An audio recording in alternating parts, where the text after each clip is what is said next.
Io ho preso il Covid proprio inizio pandemia, cioè la prima febbre è iniziata il 24 febbraio, pertanto quasi un anno fa, e mi sono stata ricoverata il 1° marzo, una decina di giorni a Cafoncello.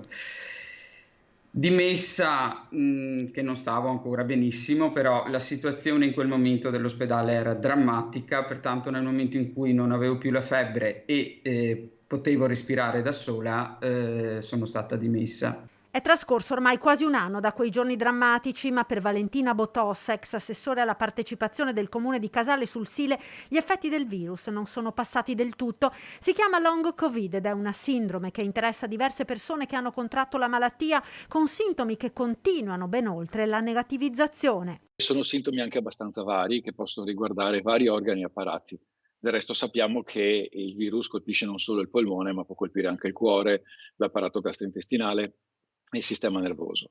Solitamente nell'arco appunto di 4 settimane, 4-6 settimane, i sintomi bene o male scompaiono, ma in alcune situazioni possono protrarsi per 12 settimane, quindi circa 3 mesi, in alcuni casi anche fino a 6 mesi e poi forse oltre. Respiro corto, estrema stanchezza, ma anche difficoltà di concentrazione e memoria, disturbi gastrointestinali, dolori muscolari e articolari anche al minimo sforzo.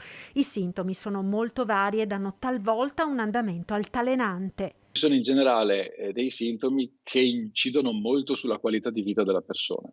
Proprio per la stanchezza estrema, Valentina Botos è stata costretta ad abbandonare il ruolo di assessore. Io ho tentato di portare avanti la cosa, ma non era assolutamente possibile. Proprio alla sera io non ce la facevo, anche per il grosso problema che quello si è protratto, per molto tempo, della difficoltà di concentrazione.